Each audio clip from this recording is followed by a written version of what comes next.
the Blade of the Ronin project was definitely put together organically. You know, we came together as we always do for any project we're working on, and we just put our heart into it, you know. It was as natural as everything else. You know, like it came about naturally through us just, naturally being creative. You know, just having ideas that we always spontaneous, put together, just building with each other. And how it had started up really was kids was doing a song that was featured on Double AB's album Media Showers. We was doing a video shoot for that one song. And Vass and Kenyatta Black had a collaborative effort of a group called Crimson Guards that eventually became a name for the whole clique. So we was just building on that video shoot, and Vass was like, yo, I got 2 projects right now. He's working towards certain ideas for an album called Airplanes, he told me, and he said this album called Black Voltron. Off of the name, I was like, yo, that sounds crazy. That's how we got beat that day and started making music together again and started getting back into the lab with doing Blade of the Ronin, definitely. Yeah, it's just pretty much just, you know, that natural vibe from doing music for so long, growing up. You know, he'll hear something, he'll hear me on it, he'll call me, I'll hear something and be like, oh, that'd be good for me and Mega. And just ideas, just concepts, just song concepts in general. It just felt good to work on a full length. We never stopped working, we always worked together, but to put a full length together again has apparently been a big deal.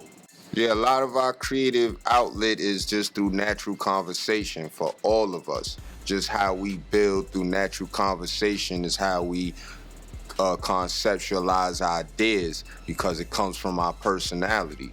And you know how art is, when it really comes down to it, it's about personal experiences. And art is an expression of your personality, an individualistic way for us, unique, certain individuals. And that's how we rap. We came from reading comic books, and, Stan Lee is a genius to us, because he is a genius, period. But, just being able to create so many ideas, just, utilizing imagination, that's definitely what we do all the time in this thing, art form. We definitely came up with these ideas around the time of being creative when everybody was doing projects. Me personally, I wasn't even really about rhyming on the level of displaying my art. Probably jot down a line, or, I still hum a line or 2 together. Or say, oh, that's an ill word. Let's, you play with words and things like that. But then to put it into effect more was when I started connected with Vass and AB as they was working on their projects, and then to see Kenyatta, Poison Pen, Swave. I was seeing kids once, and these is people I all came up with. All the people we around is people we came up with. Just have a natural relation coming up together. That natural bond, a lot of ciphers, a lot of old school New York venues. You build bonds with brothers, you know what I mean? When we set out to do Blade of the Ronin, we wanted to definitely bring that new, raw vibe back, something that you're familiar with, but it's new. That's what you're gonna get when you listen to Blade of the Ronin. It's that familiar Cannibal Ox sound, but it's totally new. And I think we surprised a lot of people, you know what I mean? Because they doubted us. People are negative. And Cannibal Ox is that silver lining. We were always the silver lining of the ghetto. As far as we're concerned, it can never get worse than the hood. So if we're the silver lining of the ghetto, you can't doubt us. If you doubt us, then there's absolutely no hope. So, we just did our best, and,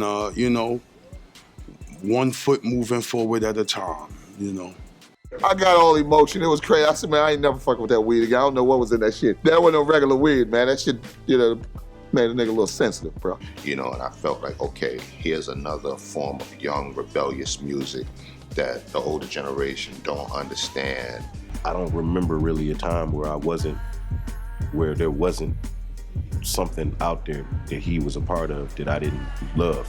I don't know, man. I guess I would have to wiki like the first year that he started making music, because I swear I don't remember a time in hip hop where he didn't exist. And the game will tell you, yo, we want young niggas. We want young cats in the game, because what it's saying is that the young ones don't know shit, so we can easily manipulate them. The other ones, we call them legends, and we try to usher them out the door, try to get them up out of here like, yo, y'all created already, just chill.